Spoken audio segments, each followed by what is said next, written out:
Freilich and Chanukah. Well, We had a little technical glitch, as most of you probably know, and we're going to be dealing with that, the Mitzvah, later today.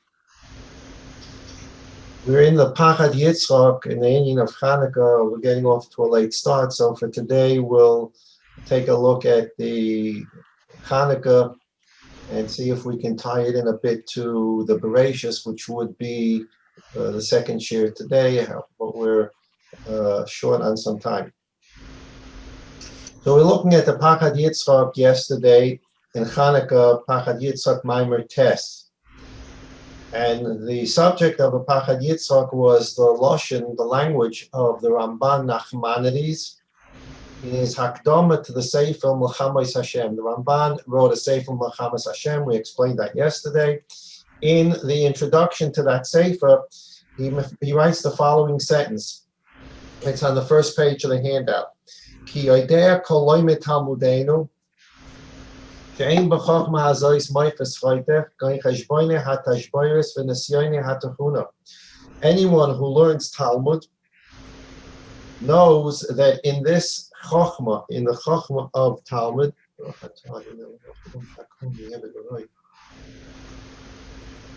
when you learn Talmud, there's no moifes choitech.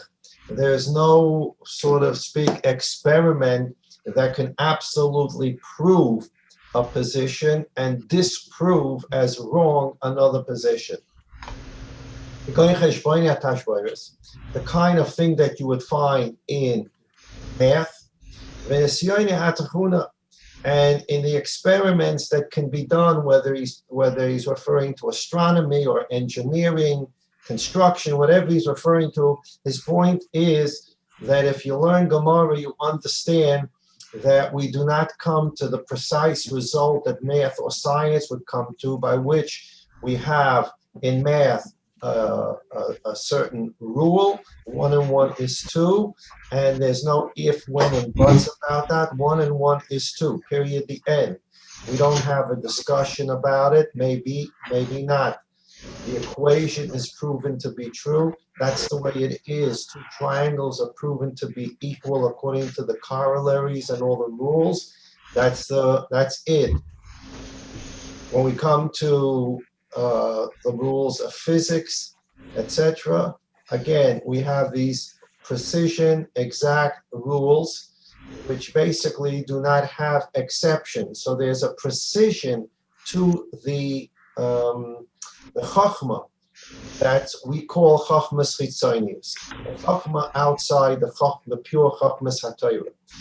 In Chachmas HaTorah, as we explained yesterday, you can have Abaye and Rava disagreeing on something. The halacha may be like Abaye, the halacha may be like Rava, but we dare not say Abaye is wrong and Rava is right, or Rava is wrong and Abaye is right. Even in those places where the Gemara says kasha, the Gemara ends a sugya and says kasha, there's a difficulty on someone's position. Okay, we know from different places in Shas where the word kasha appears. For example, in Brachas, the word kasha appears on the Chofav Amid Beis, and the Rosh already, a Rishon, suggests an answer to the kasha. So a kasha doesn't mean that the shita is finished, it's done with. There's a question on it that can't be answered. Kasha means, for the time being, the Gemara says, we don't have an answer. And even when the Gemara, quote unquote, tekus a position, many times we see in the Gemara will ask a kasha, and instead of the last word being kasha, the Gemara says teku. And teku, when we learned in yeshiva, it sounded like teku meant whoever got teku'd, his position was considered to be wrong. And that wasn't true.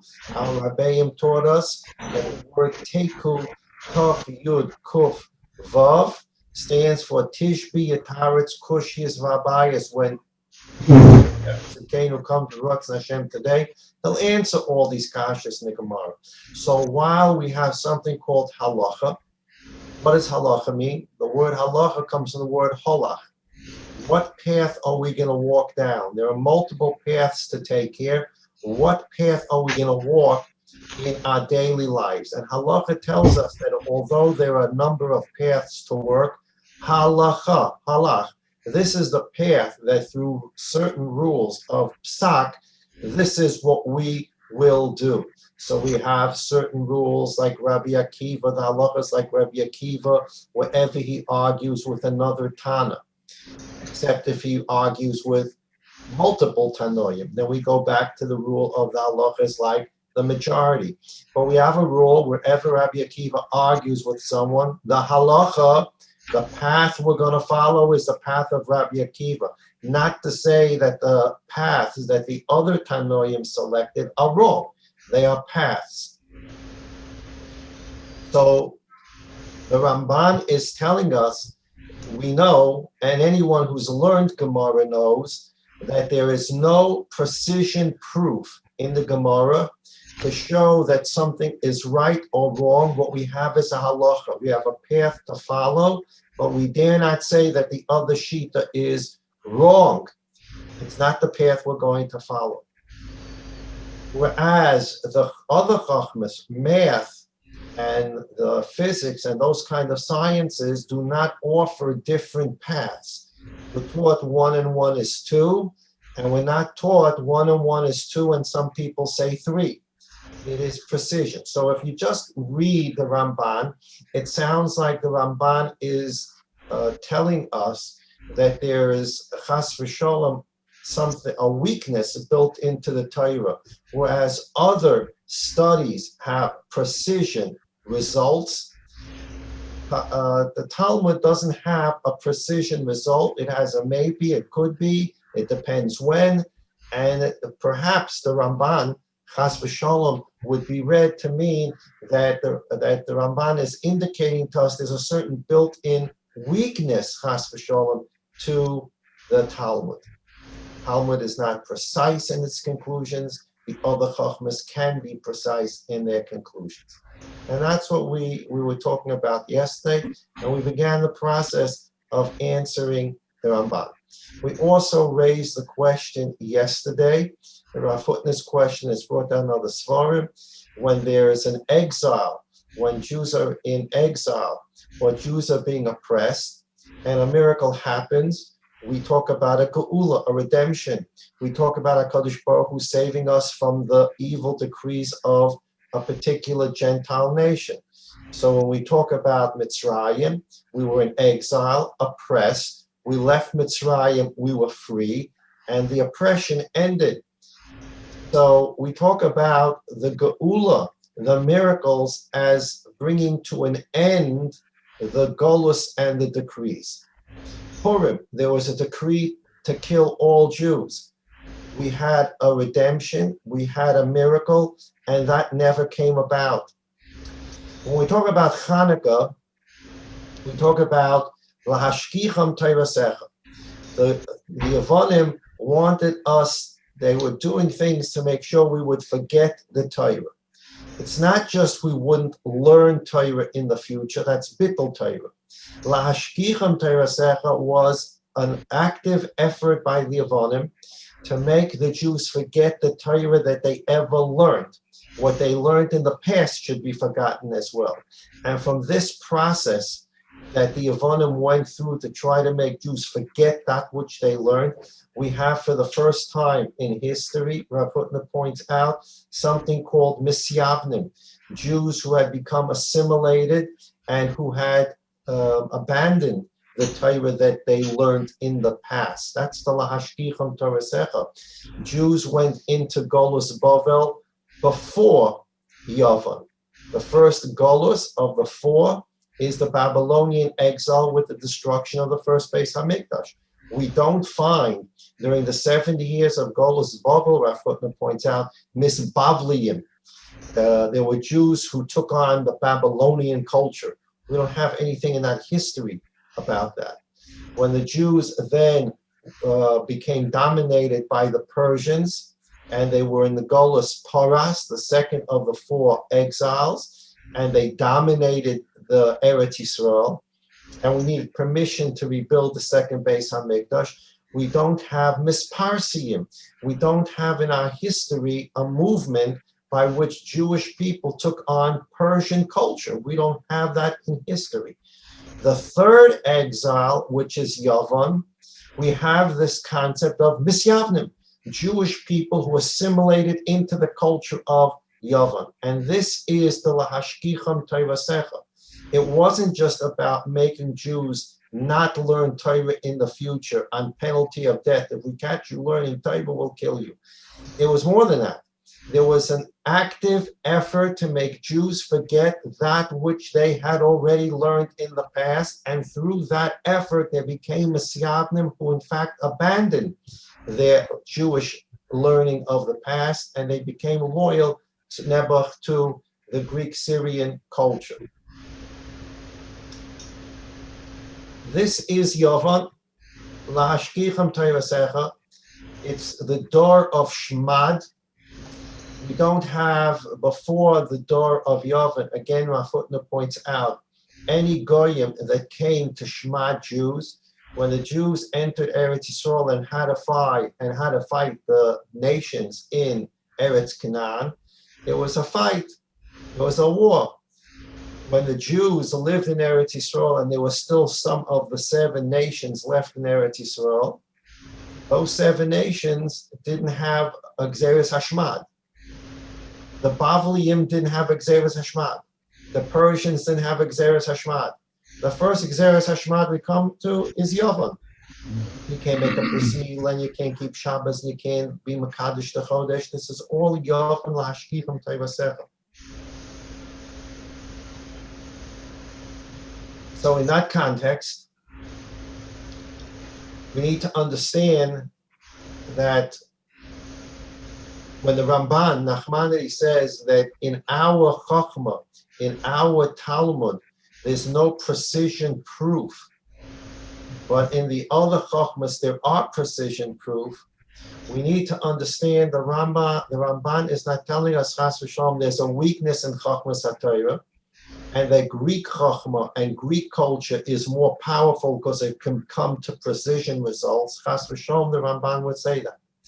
But what he's saying is a factual accuracy, that the other Chochmas, math as an example, can come to precision result.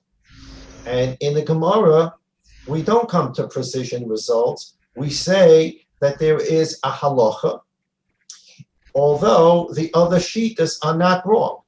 They can be, they may be, they should be, but for this particular case, the halacha, the path we're going to choose is Rabbi Akiva as an example.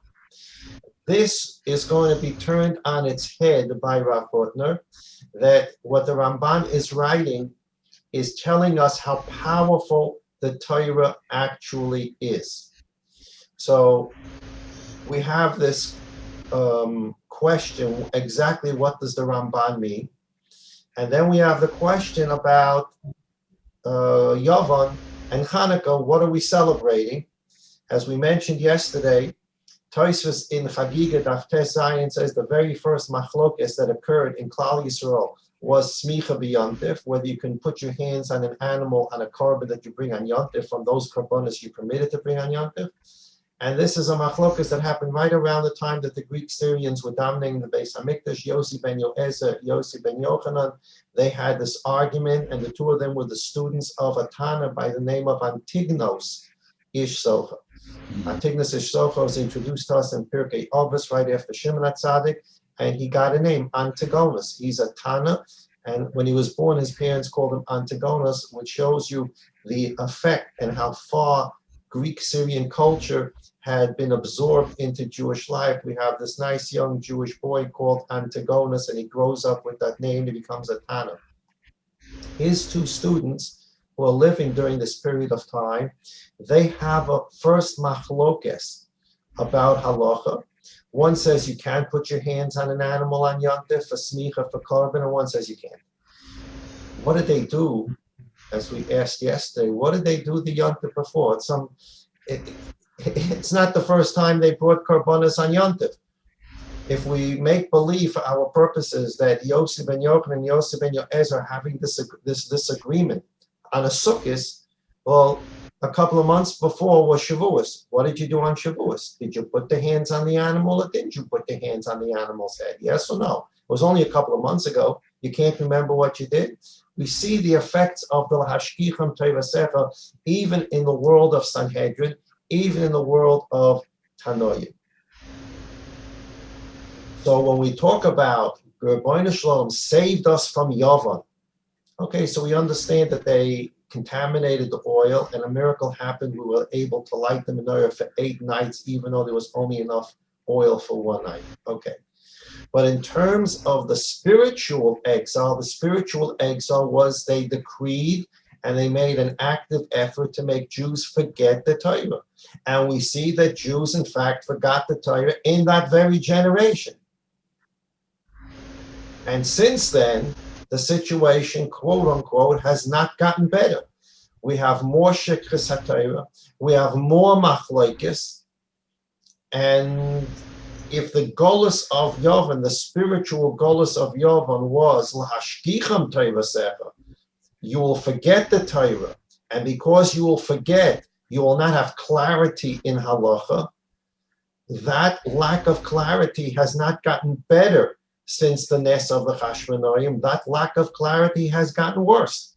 So when we talk about the miracle of the Chashmonaim and Chanukah as the celebration, we defeated Yavan, we defeated their army, we kicked them out of Yerushalayim, we kicked them out of the Beis HaMikdash, we lit the menorah, we took over the Beis HaMikdash. But what about the spiritual gezerah of Lashkicham Tevasecha? It doesn't look like we ever were saved from that gezerah. Okay. So first, let's deal with a question that the Mishnah in Edios deals with.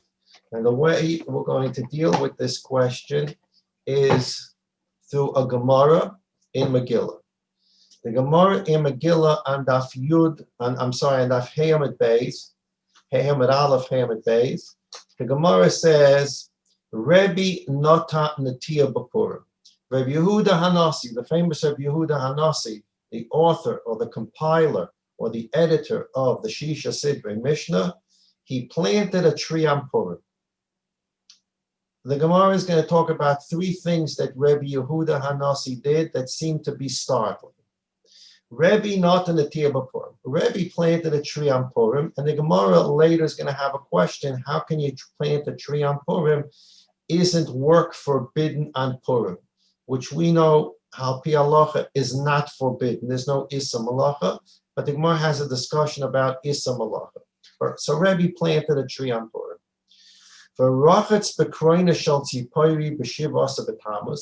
And he washed himself in a public water spout in the city of Tzipori, where Rebbe Yehuda Hanasi lived.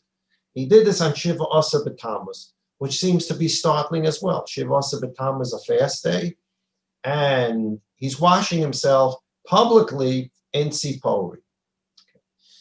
The third one is the one I want to concentrate on today. Ubikesh la'akor Tisha B'Av. And Rebbe Yehuda Hanasi wanted to uproot Tisha B'Av. What in the world does that mean? What does it mean he wants to uproot Tisha B'Av? That Jews shouldn't fast Tisha B'Av? He wanted to uproot Tisha B'Av. There's no more Tisha B'Av for Jewish people. So Gemara says, V'lo hodu lo. And the Chachamim would not agree with Rebbe Yehuda Hanasi uprooting Tisha B'Av. What did Rebbe Yehuda Hanasi want to do here? And what is it that the Chachamim in his generation didn't let him do? So the Gemara says, Amar lafana Rabbi Abba Bazavda Rebbe lakacha yamaisa el Tisha B'Av shechol yos b'Shabbos hav. The story was that one year Tisha B'Av came out on Shabbos. Now, what do you do when Tisha B'Av comes out on Shabbos? It comes out on Shabbos for us. What do? We fast on Sunday. Sunday is already the 10th day of Av. There was one year where Tisha B'Av came out on Shabbos, and Rabbi Yehuda Hanasi said, Hoil v'nidche yidche. Rabbi Yehuda Hanasi said that you don't have to fast. Tisha B'Av is Shabbos, and you can't fast on Shabbos. And once the 9th day of Av is over, Motzoi Shabbos, it's over. You do not fast on the 10th day of Av because the 10th day of Av is not Tisha B'Av. You either fast on Tisha B'Av or you don't fast on Tisha B'Av. So Rabbi Yehuda Nasi said, when Tisha B'Av is Shabbos and you can't fast on Shabbos, you don't have to fast on Sunday either. And the Chachamim did not agree with Rabbi Yehuda Nasi, and they said you have to fast on Sunday. Okay, and that's the halacha. Again, the halacha means that that's the path we're going to follow. Shabbos is Tisha B'Av. We're not going to fast Shabbos. The path we follow is we fast on Sunday. It doesn't mean that Rabbi Yehuda Nasi is wrong. We're just not going to follow that path. Tosfos asks a question and introduces us to a very important concept. The Tosfos says that even a havamina, when the Gemara says something and thinks that a certain thing is what a person meant, and then the Gemara says, no, he didn't mean that. He meant this. Even a havamina has to make sense. In other words, if Rabbi Yehuda Hanasi is quoted as saying 1 and 1 is 3, and then the Gemara says, no, what he meant was 1 and 1 is 2, you have to figure out what the havamina was. How is it possible that we even entertain the idea that 1 and 1 is 3? So it's very nice that we then say it's a misquote, or he didn't mean it, he meant 1 and 1 is 2. But how do you even entertain the idea of 1 and 1 is 3? So here, Tosfos is asking, it's very nice that we have the conclusion that what Rabbi Yehuda Nasi wanted to do was to tell us that if Tisha B'Av comes out on Shabbos, you don't have to fast on Sunday. Okay, that's the conclusion of what he meant. But initially what we thought he meant was he wanted to completely uproot Tisha B'Av. You don't have to fast Tisha B'Av anymore. Until the Gemara came along and said, we have someone who knows what Rabbi Yehuda Hanasi meant. He didn't mean you don't have to fast Tisha B'Av if it's a Tuesday or Wednesday. He meant you don't have to fast Tisha B'Av if Tisha B'Av is Shabbos, you don't have to fast Sunday. Fine. But how did we possibly entertain the idea that Rabbi Yehuda Hanasi might have said that I'm going to uproot Tisha B'Av and you don't fast on Tisha B'Av? So Tosfos says what the Gemara's havamina was. What was the Gemara's initial thought? Tosfos points to Gemara in Tainus. The Gemara in Tainus has a machlokas when you're supposed to fast. We assume that you fast Tisha B'Av. Rabbi Yochanan holds you're supposed to fast on the 10th day of Av. This has nothing to do with Shabbos. Whatever year you have, no matter what day of the week is the 9th day of Av, you don't fast the 9th day of Av. You only fast the 10th day of Av. Why? Rabbi Yochanan says everybody holds, and we know historically that when the Goyim came into the Beis HaMikdash, specifically into the second Beis HaMikdash, they started to burn down the Beis HaMikdash late afternoon of Tisha B'Av. And the fire lasted through the night, and most of the Beis HaMikdash burned down on the 10th of Av. So Rabbi Yochanan says, what are you fasting on the 9th of Av for? The Beis HaMikdash burned down on the 10th. So the response to Rabbi Yochanan was, it is true, it burned down on the 10th, but the tsar, the pain, started afternoon of the 9th when they lit the torch in the Beis HaMikdash, and the lighting of the torch to burn down the Beis HaMikdash was on the 9th. Therefore, we're going to fast on the 9th. Rabbi Yochanan continues to hold your fast on the 10th. What does the halacha tell us? What's the path we take? It's not that Rabbi Yochanan is wrong. It's that we're going to take the path of the Chachamim. We fast on the 9th day. There's no correct way here. The Chachamim say fast on the 9th of Av because that's when the burning started. Rabbi Yochanan says fast on the 10th of Av because that's when most of the Beis HaMikdash burned down. Is there a right or a wrong? There's no right and wrong. You can hear and understand both positions. The halacha is we fast on the 9th of Av because that's the sheet of the majority of the Chacham, so that's the path we're going to take. However, Tosfos says, and the commentary on the side of Tosfos explains, we're going to move off to another subject now. We're going to answer the Tosfos, and then we're going to come back to Chanukah. The Mishnah in Edios, in Perek Aleph Mishnah Hey, the Mishnah asks the following question. Rabbi Yehuda Nasi compiled the Mishnayos, and in the Mishnayos, he wrote, Rabbi Akiva says this, and the Chachamim say this, or Rabbi Elazar says this, and the Chachamim say this, or Rabbi Yeshua and Rabbi Elazar say this, and Rabbi Akiva says this. Why do we need all these opinions in the Mishnah? If we have rules of halacha, rules of psak, why didn't Rabbi Yehuda just write the Mishnah with the halacha?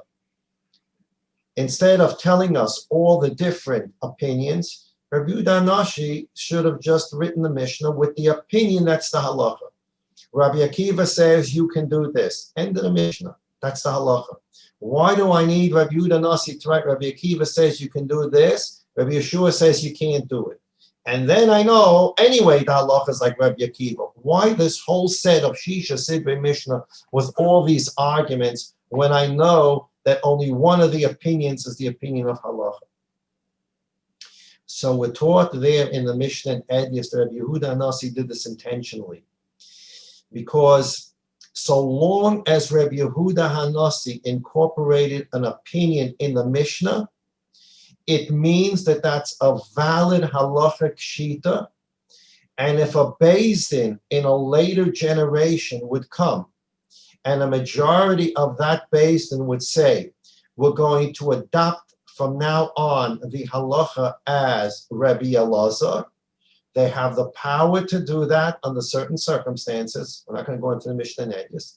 They have certain powers to adopt as halacha going forward the other opinion.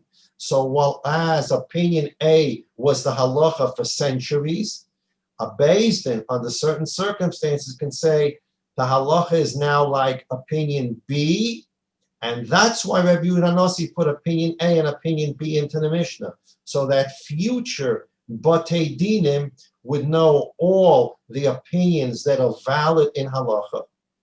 One of them has been adopted as the path to live by. The second or third or fourth opinion are equally valid, although we may not follow them. If a Beis Din in the future decides by a majority under given circumstances that from now on the path to follow is opinion 3, they can do that. Had Rabbi Yehuda Nasi not written all these opinions into the Mishnah, it would have not given the option to future Batei Dinim to say the halacha is like a different opinion. Back to the Tosfos. Tosfos says that when the Gemara said Rabbi Yehuda Hanasi wanted to uproot Tisha B'Av, how can you even entertain such a concept? What was the Gemara thinking?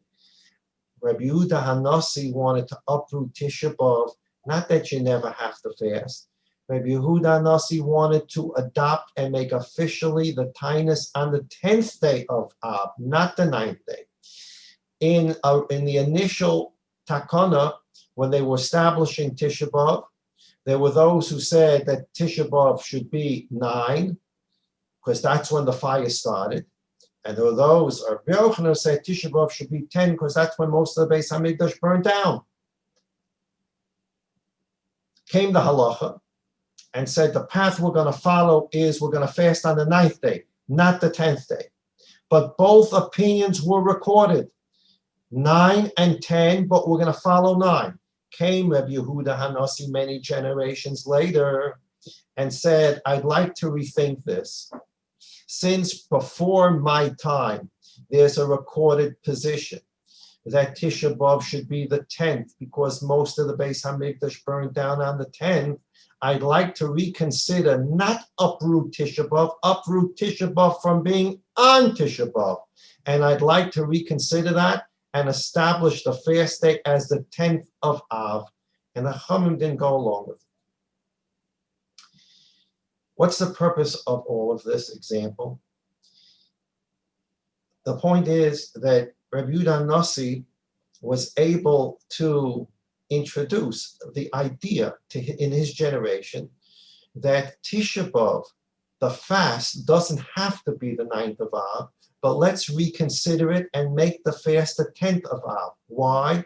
Because generations before, there's a recorded position that it should be the 10th, and we don't say that the position of the 10th is wrong.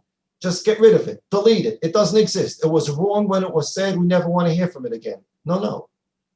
It was recorded because it is a valid halachic position. The 9th is valid because that's when the fire started. The 10th is valid because that's when the Beis HaMikdash burned down. They're both valid positions. The halacha was accepted to be the 9th. Comes Rabbi Yehuda Nasi generations later and says, I'd like to reconsider with my colleagues whether we should uproot Tisha B'Av and make it Yud B'Av. And there is that koyach l'chachamim to do that. This is one of many examples of this important concept that where there's a machlokes in the Mishnah, it doesn't mean when we paskin like one shita, the other shita is invalid, it's deleted, it's worthless. Adarabba v'adarabba. The reason why Rabbi Yehuda Nasi wrote all these positions in the Mishnah is because he's telling us that I have filtered through all the possible positions, and there are positions that were known at that time that Rabbi Yehuda Nasi did not put in the Mishnah.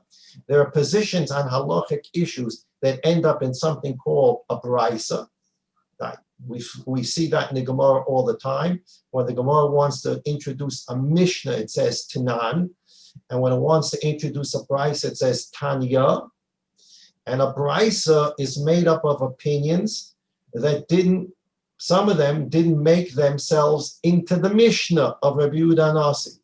So Rabbi Yehuda Nasi filtered those opinions that in his opinion were valid halachically. Nevertheless, there's only one path that we take. But the other shitas he quotes are valid shitas. They're so valid that a future generation of a Beis Din can say, going forward, we're now going to use shita 3, not shita 1. This is what we call Elu va'elu divri Elokim chayim, that famous quote from the Gemara in Eruvin Daf Yud Gimel Amid Beis, when there was a question of who to paskin like, Beis Hillel or Beis Shammai, and a baskol, a heavenly voice, came out of heaven, and part of that heavenly voice said, the halacha is like Beis Hillel, Elu ve'elu divri Elokim chayim. The words of Hillel and the words of Shammai are both the words of the living God. V'halacha kebeis Hillel. The halacha is like Beis Hillel. So while the path, the halacha is like Beis Hillel, and we're going to walk the path of Beis Hillel, Elu ve'elu divrei Elokim chayim. Beis Shammai and Beis Hillel are both saying the words of a living God. The Elu ve'elu divrei Elokim chayim. Okay. So Rav Hutner answers that this idea that there's machlokes since the time of Yavan, beginning with whether you can do smicha on Yontif, can you put your hands on the head of an animal, a korban that you bring on Yontif from those korbanos you permitted to bring on Yontif? From that machlokes, we have many more machlokes. Every generation has more and more machlokes. Is that a weakening of Torah? Chas v'sholom. It's not a weakening of Torah, because through the discussions that occur in the Talmud, through the discussions that we find quoted in the Mishnah, we have now multiple positions, each of which are declared to be valid. And God says, Elu ve'elu divrei Elokim chayim. These and these are the words of the living God. We're not going to follow Shammai halachically. We're not going to take that path. But Shammai's halachic logic is acceptable and valid. So what happened now? This is the truest geula. Whereas not only did we defeat the army of Yavin and kick them out of the Beis Hamikdash and out of Yerushalayim, and not only did we retake the sovereignty over the Beis Hamikdash, but we turned on its head. It's like a Purim v'napaychu. You wanted me to forget the Torah and abandon the Torah and betray the Torah. And as a result of the Yevonim efforts, there was a certain amount of Torah forgotten. And that amount of Torah forgotten even led to later generations having to write down the Talmud, which until that time was the oral transmission. It had to be written down because people were forgetting. And when it got written down, what's written down in it? Machlokes, Abaya, Rava, Rav, Shmuel, Machlokes. And the Machlokes continues to increase. But what did we do now to Yavin? What originally, before Yavin tried to make me forget the Torah, was one shita only, and that's the only valid halachic shita, and that's the path that I have to live. Came Yavin and did the lahashkicham Torah secha, and the Jewish people, through their intellectual powers, they analyzed questions. And when they had to decide when to fast for the Churban Beis Hamikdash, the Chachamim said the 9th day because that's when the torch was placed to the Beis Hamikdash. And Rabbi Yochanan said, no, it should be the 10th day because that's the day that the Beis Hamikdash burned down. What do we have here? A diminution in Torah or an increase in Torah? This is a beautiful increase in Torah. We have two new ways to look at the same event, and each of them are the living words of God. Each sheet is the living words of God. So this is lahagdul Torah ladira. We boomerang Yavin. Yavin wanted us to forget the Torah so we wouldn't have clarity in halacha. We have clarity in halacha based upon the rules of psak, which shita we're going to follow. And the other shitas, which are all the result of, we can't remember exactly how things were done. I don't remember exactly whether hands can be put on the head of an animal for a korban on Yom Tov. I don't remember exactly, but now I have two different opinions, and both of the opinions, it started as one opinion, and this was it. It was precise. It was mathematically precise. There's only one shita. And what happened? Now there are two shitas. And both shitas, the Rebbeinu Shalom says, are the words of the living God. They're both halachically valid, and we may paskin like this today, but a future Beis Din can take the other shita and paskin like the other shita under certain circumstances. So what has happened? Only one acceptable shita has now become two acceptable shitas, one path, but two acceptable shitas. So we turn it on its head. Yavin created a shikras HaTorah, and we went back and we said, I'm not just going to forget the Torah. I don't remember. This is going back, as we said, to the time of the Tanoim, Yossi ben Yochanan and Yossi ben Yezer. We don't remember, can I put my hands on the head of a korban on Yom Tov? I don't remember. And each of them, before they said we can't remember, there was only one precise sheet, yes or no. And now they're arguing about it. For this reason, the Torah would allow it. And this one says for this reason, the Torah wouldn't allow it. And however we paskin, both shitas are valid because they're analyzing the Torah and how to apply the Torah to a given situation. And each of those shitas are valid. So from one shita became two shitas. From two shitas became four shitas. What we're looking at here, Rafutna says, is lahagdil Torah ulahadira. The Yevonim tried to make us forget the Torah. And once we forgot the Torah, we would give up. Yossi ben Yoetz and Yossi ben Yochanan could have said, we can't remember. We don't remember.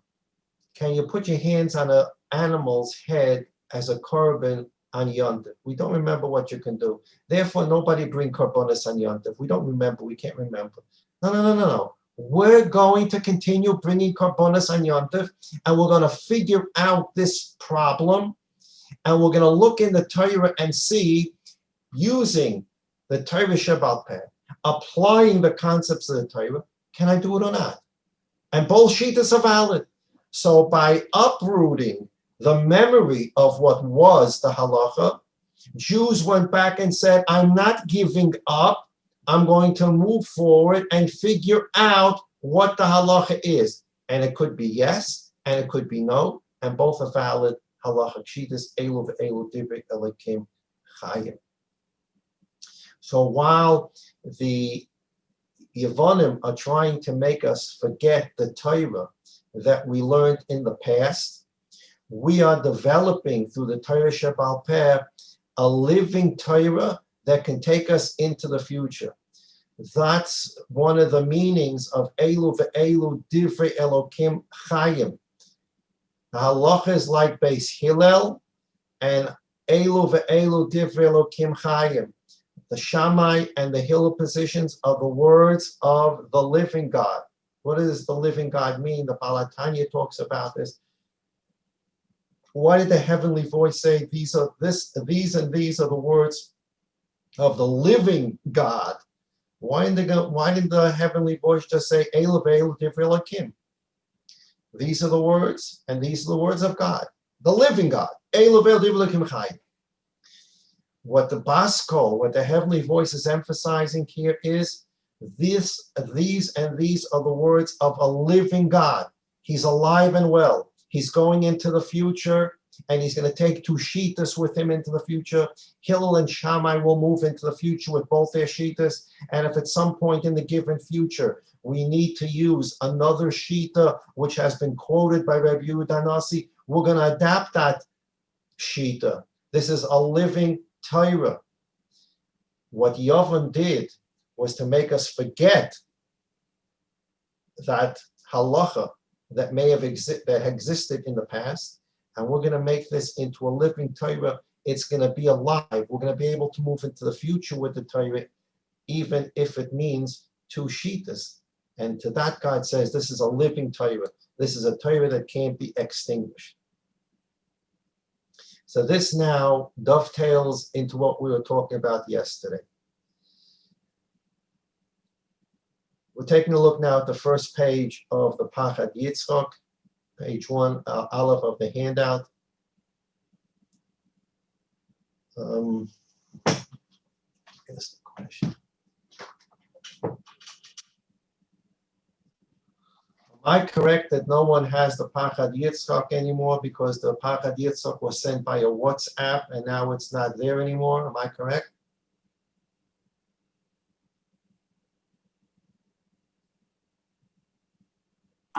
I'm sure it will still be there unless people canceled it, and I put it on my computer someplace. Okay. Rabbi Mrs. Samit, I think they would, I don't remember who posted on WhatsApp. Is it still available on the WhatsApp? I'll post it now on the chat. Okay, terrific. Shkoya.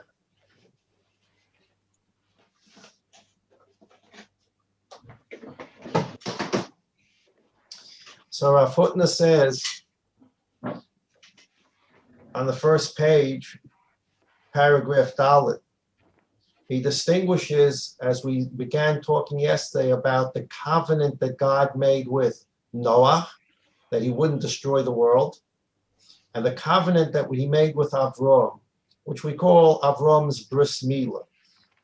At any rate, yesterday we used the terminology Noah's bris. Noah had a covenant with God that God would not destroy the world. Thank you very much, Rabbi Mrs. Salmon. So we're on page 1 of the handout, paragraph 4. God made a covenant with Noah, symbolized by the rainbow, the keshet, that he would not destroy the world. The world was created with the 10 mamores, Vayomer Elokim Yehi Or, Vayomer Elokim Yehi Rakia, etc. God created the physical world with the Asar mamores, and God destroyed that world almost completely. And God now made a covenant with Noah that that world of Asar mamores, that physical world, would not be destroyed. The Rebbe Shalom also made a covenant, a bris with Avram. That bris we call the bris milah.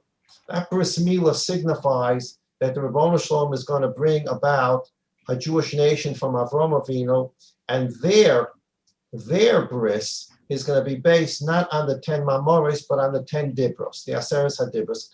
The covenant of the Jewish people is not based on the existence of the physical world. It's based upon the existence of the Aseres HaDibros and the Jews observing the Torah and mitzvahs. So our footnote points out in paragraph 4 Dalet that the bris that the Ribono Shalom made with Noach, the Ribono Shalom called it a bris ledoros olam, for all the generations of the world. Ledoros olam, those are the words, the generations of the world. When the Ribono Shalom made a covenant with Avram, he used the word bris olam, a covenant forever, or a covenant for a world. And this is where our footnote explains the difference that we mentioned yesterday. And this goes to page 2 of the handout.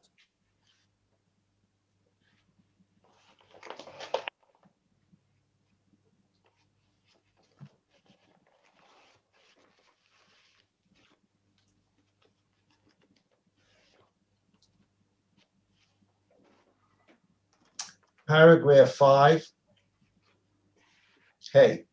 ומוכנים אנו עכשיו לקרוא סעור השופע מדבריו של הרמב"ן, כי אין בחוכמת תלמודנו מויפס חייטה בין חשבונת השבורס וניסיונת החיינה, כי אין זה כל הנויס חלושה של חוכמת תלמודנו הזקוקה לסנטוס על חסרון ובהירוס הכרוע ותוקף ההכרח אשר המויפס חייטה ממציא ליום של חקרת השבורס וחכמת תבונה.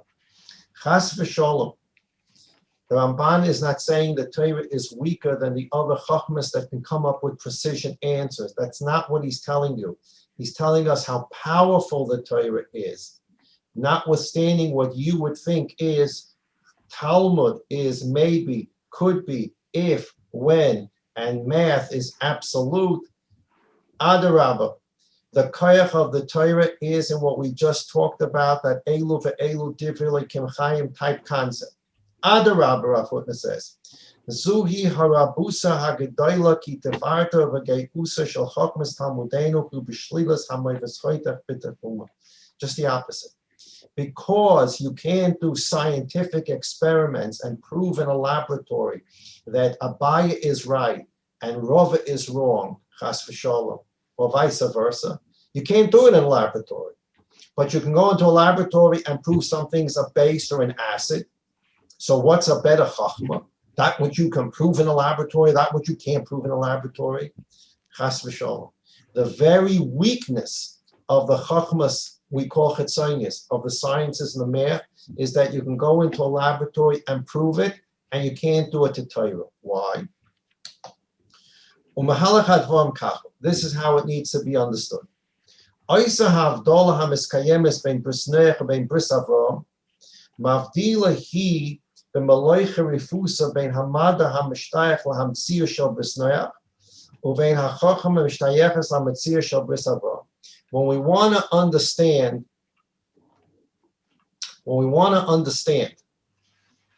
the difference between the chachma of the physical world and the chachma of the Torah, we need to understand the difference between the covenant of Noach, which was a covenant on the physical world, and a covenant with Avram Avinu, which was a covenant of the Torah world. Ki bris Noach, what is the covenant that God made with Noach? He bris hashmira al hametzias hakayemes kvi she'omedes be'eina. The covenant with Noach is shmira al hametzius, guarding and protecting that which already exists. God said, I will not destroy the physical world. The God said, I created the physical world, I sent the Mabul, and now there's going to be the physical world again, and this physical world will not be destroyed. I created it, I put it into existence, I'm not going to destroy it. Now, what does science, math, what's their business? In Yonu who lit bois bekoyach haseichel, as hanitan lahaskel b'metzius ruakayemes, kfi sheyomedes be'eina. Let's make believe you have a box, and in the box you put sand, and in the box you put a turtle, in the box you put a tulip, and in the box you put a diamond, in the box you put a pomegranate, and you put the box in a bigger box, and that box in a bigger box, and that box in a bigger box, and that box in a bigger box. And now you give it to a child, and you say, I want you, your homework assignment is to come back and tell me what's in the box. Okay. One child opens the outer box, and he writes down on a piece of paper, inside the box is a box. Comes back to the teacher, says, inside the box is a box. The teacher says, you didn't finish your assignment. You're not doing very well as a scientist. Go back, and I want to know what's in the box.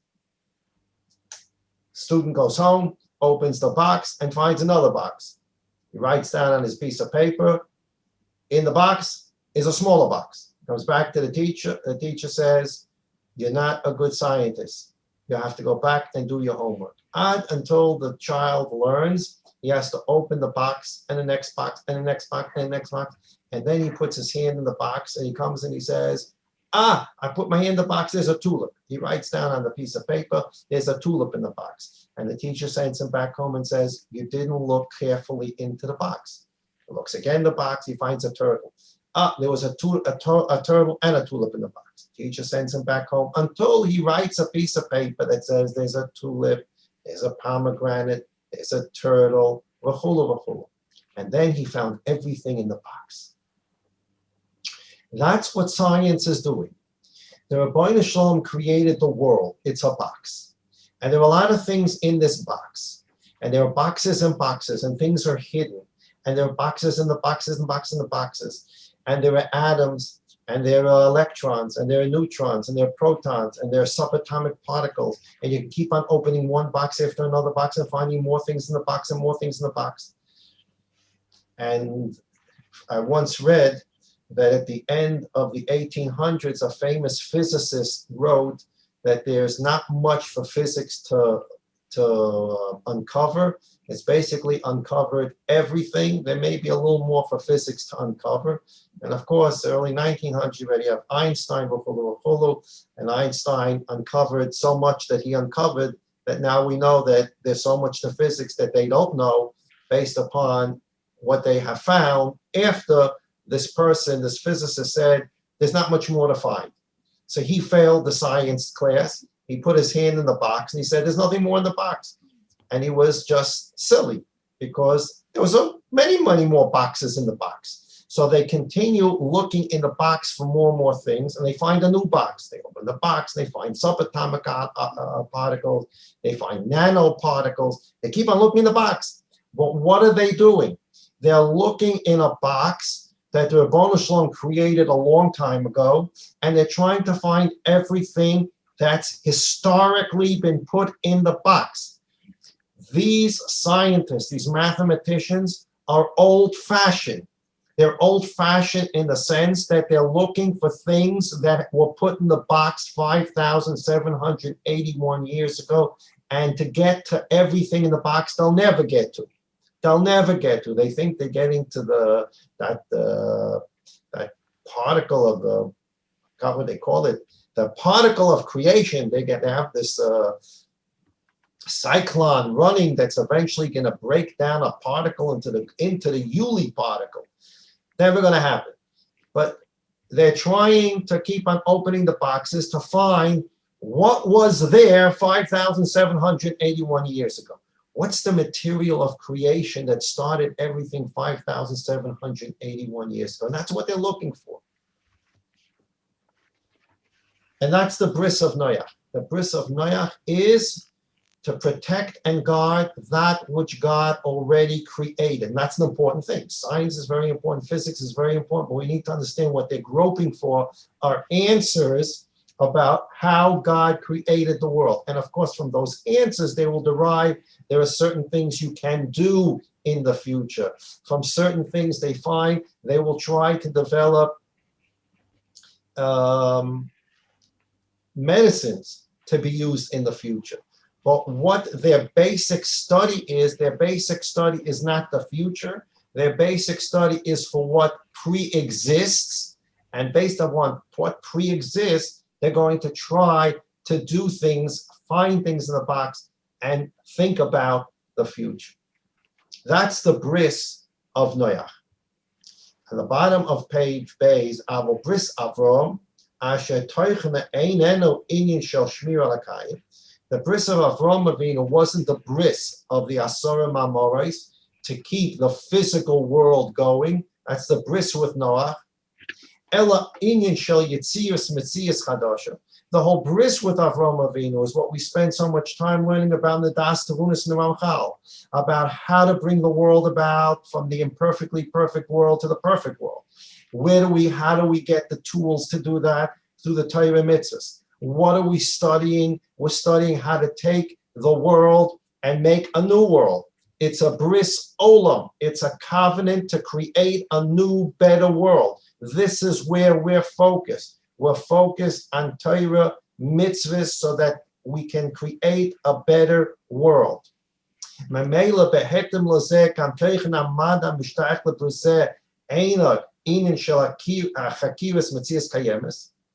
Therefore, those who study Torah and Talmud, they're not opening the box to see if there's a turtle or a pomegranate in there. They're not studying to see what the original Yuli particle looked like. They're not studying what pre-existed. Now that pre-existed us. What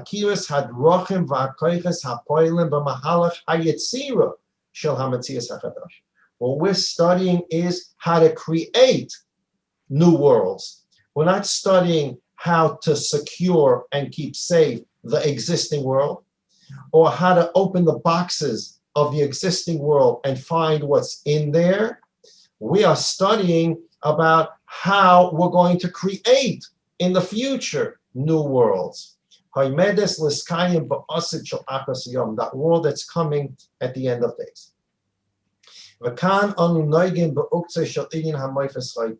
And here Rav Hutner says we begin to touch that ukitz, that like the bite of the experiment.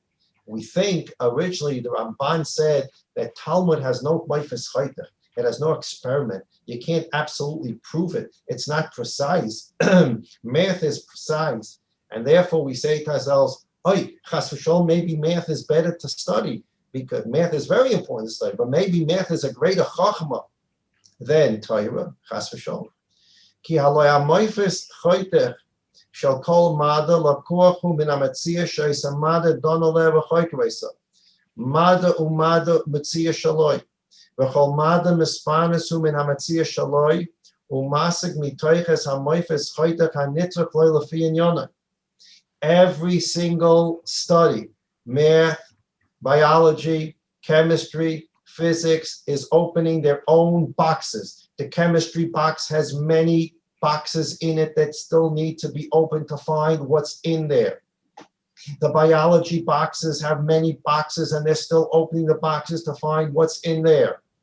The math boxes have many boxes and they're still trying to dig and find what's in there. The physics boxes are deep and deep and deep, and they're still studying what more they can find in there about the world that exists and how the world came about.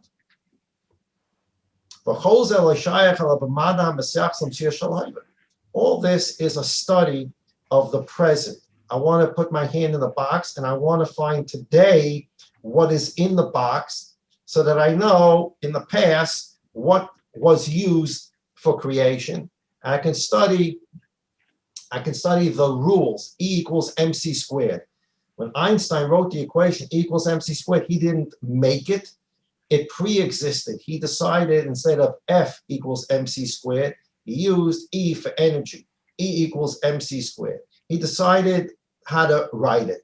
But the correlation between energy and MC squared existed from Sheshis Yimei Bereshis. He opened the box and he found it in there. That's what he was studying. Our Chochmas Talmudenu, Hanoisas es Nashal Etzias Metzias Shel Osid. But when you study Torah, what you're doing is you're creating something for the future. You can't have an experiment. You can't have, let's go to the laboratory and take a look at what the world will look like when the world comes to its state of perfection. Remember when the Ramchal started talking about post Chiyas HaMesim, he said we only have certain generalities that Chazal gave us, but we cannot give any details about that world post Chiyas HaMesim, because we can talk in generalities through Chazal, but any particulars, we have no idea. We can't study it, we can't speculate, because we don't know anything about it. And that's where the discussion ends. But as we learn Torah, we are trying to create those worlds. As we study Torah, as we learn Ramchal, we're trying to perfect ourselves so that we can be zoicha to live in those worlds. This is a futuristic. This is the most modern of all studies. This is the study of the future. This is the study of how to get to the future. This is the study of how to build your personal future. This is a study of how to build mankind's future. And there you can't have an experiment.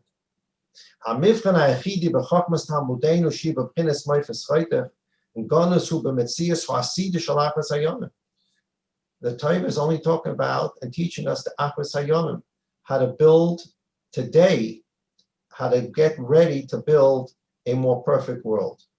And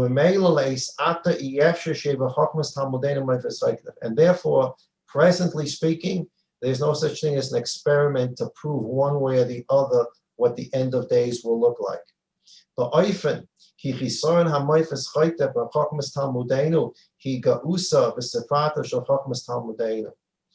That is our pride and our joy. The Ramban, when Nachmanides wrote that anyone that studies Talmud knows that you can't do scientific experiments and you can't get mathematical precision like in math or in engineering, which you can do in this world, you can't do that in the Talmud.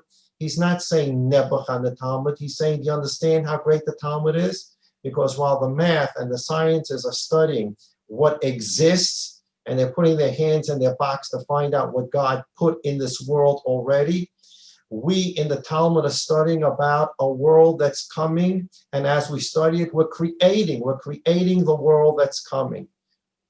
That's not an achenvei. That's an unbelievable thing.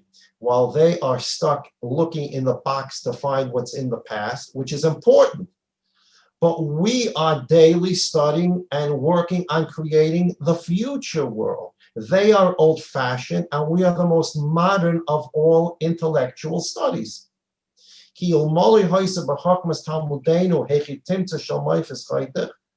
If there was a possibility that in the Talmud we can precision state you are wrong, and that's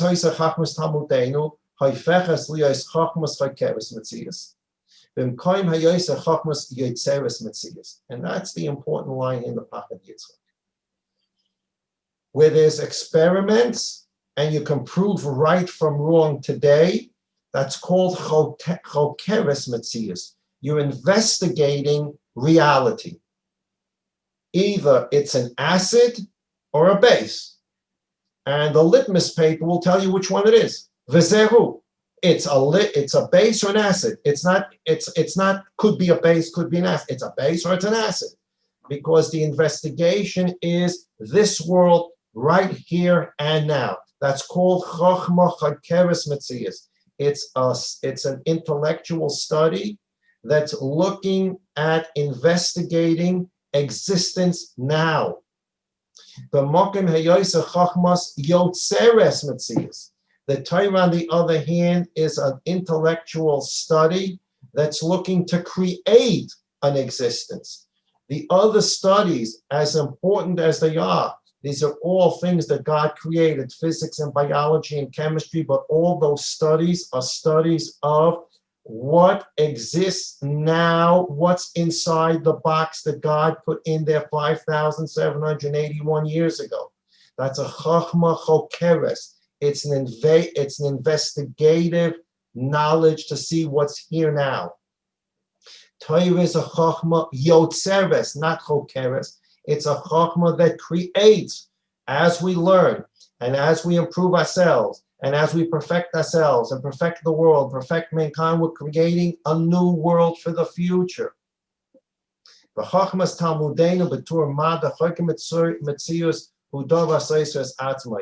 someone to think that Torah is a chachma that's chokeres metzius, it's a chachma that's studying the current situation, means it's a self-contradictory, it contradicts itself. It's an oxymoron. Torah is not the study of what exists today. Torah is the study of how we're going to find a path in life because we're creating a new world. It's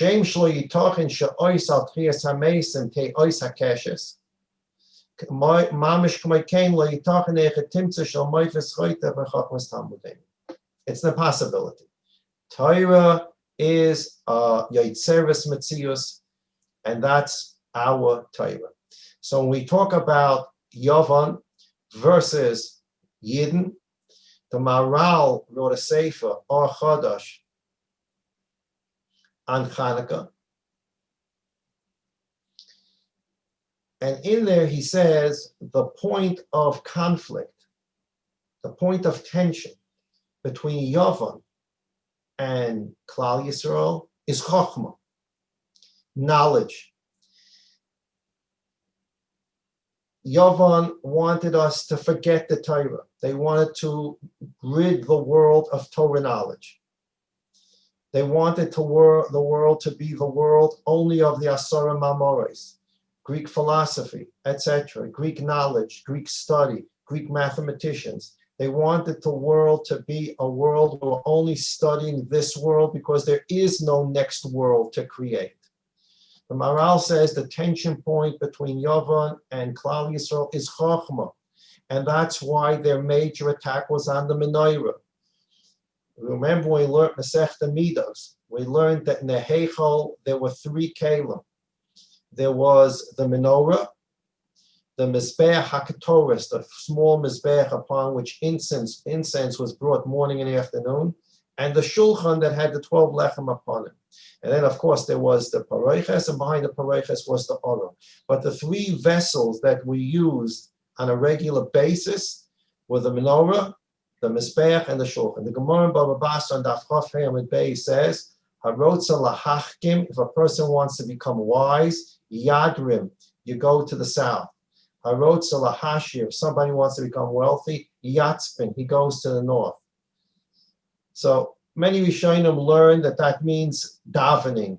If someone wants to, in particular, focus on Parnasa, so he davens Keneged Yerushalayim, obviously, and he turns his body ever so slightly towards the north, because the north had the Shulchan, and the Shulchan, the 12 breads, are a siman for Parnasa. If a person wants to daven for Chachma, he's obviously again davening towards Yerushalayim, and he turns his body ever so slightly to the south, because the menorah is in the south. So if you want Chachma, you turn your body towards the menorah, because the menorah is the symbol of Jewish Chachma. It's the light. It's the place where you would think there's a lack of clarity. Where there's light, light brings clarity. So Yovan wanted to extinguish that menorah, wanted to extinguish the Chachma of the Jewish people. That's the tension point between Yovan and Yisrael. And the Nes was, the Rebbeinu Shalom said, the Jewish light of clarity will always shine. That Jewish light of clarity is not just the clarity where we appreciate the chemistry and the sciences of this world. It's the menorah and the light that is the chachma of how to build the world that's going to be a greater world in the future, a better world in the future for all mankind. So Torah, as the Yevonim looked at the physical world and physical Chachma and wanted to focus on Chachma Chokeres, what the world is about. Chachma is about investigating that which exists and leave me alone with the next world. There's no next world. There's none of that. There's no spirituality, nothing. Study what's here and now. The greatest Chachma is what's here and now, and find what's in the box. And our menorah and our miracle of Chanukah says that we don't have to, as important as it is to study what's in the box, because it is God's covenant with Noach. With the Jewish people, there's a special covenant with Avraham Avinu, and that covenant, which starts with the Bris Milah and goes to the Aseret HaDibros and the Torah Mitzvahs, is a covenant by which we're not just investigating that which exists, but we're looking forward by what we do and how we do it in the Shmiras HaTorah Mitzvahs about creating a whole new world that will be more perfect and better for all of mankind. So Torah, Chachmas Yovan is a Chachma Chokeres. It investigates that which exists. And Torah is a Chachma Yotzeres. It's a Chachma that creates a better world than the one that exists right now. And that's the tension point between the two. And that's the miracle of Chanukah, that the Chachma Yotzeres of the menorah defeated the Chachma Chokeres of the Yevonim. And that's the meaning of the Ramban. Rav Hutner says, Ramban says, anyone that studies Talmud knows there's no laboratory experiment to prove that someone is right and someone is wrong, like you can do in math and like you can do in science. Ramban is telling you how powerful Torah is. The sciences can prove right and wrong because they're studying what exists right in the box today. And we are studying something completely different. We're studying the future and how to make the future a better place for mankind. All you need is Yeshua should have Yeshuas. All you need is Refuah should have Refuahs. All you need Nechama should have Nechamas. All you need Bracha should have all the Shefa, Brachas on the Rebbeinu Shalom, the Echad, Yachar, Yuchad. When we understand that the Rebbeinu Shalom is the only one that can send Brachas, Yeshuas, Refuahs, Nechamas, how he wants to, when he wants to. If he uses a shliach, only through the shliach he selects. And we're doing a Gilei Yichud for ourselves. When we do the Gilei Yichud, each one of us, we donate that Gilei Yichud to Klal Yisrael. And when the Gilei Yichud reaches that critical mass, B'Ratzon Hashem today, you can say Mashiach today, to build the Beis HaMikdash, you can bring Kabbanas, bring the Machzas HaShekel, and finish that Gilei Yichud. Before Shalema, to Yitzchak ben Rivka, Moshe Zelik ben Rezel, Yosef Chaim ben Shoshana Menucha, Shlomo ben Simcha, Liva Malka bas Chaya Braina, Sol Shachol Yisrael, all those who are sick with corona, Sol Shachol Yisrael, for Sneushu, was a group, Hashbagalos, Mankriv, Nemar Amen. Everybody, please take care of yourselves, do what you need to do, when you need to do it, how you need to do it. There's a Chachmas HaTorah that teaches us the common sense of how to do things, when to do things, when places are less busy, etc. We keep ourselves healthy and well and smiling so we can greet Mashiach Tzidkenu B'Ratzon Hashem today and dance with him in a healthy way, in a happy way. And everybody have a Freilich and Chanukah, Sei Gesund. And tomorrow we begin Shir and Yetz Hashem at 9:30 with Yeshaya.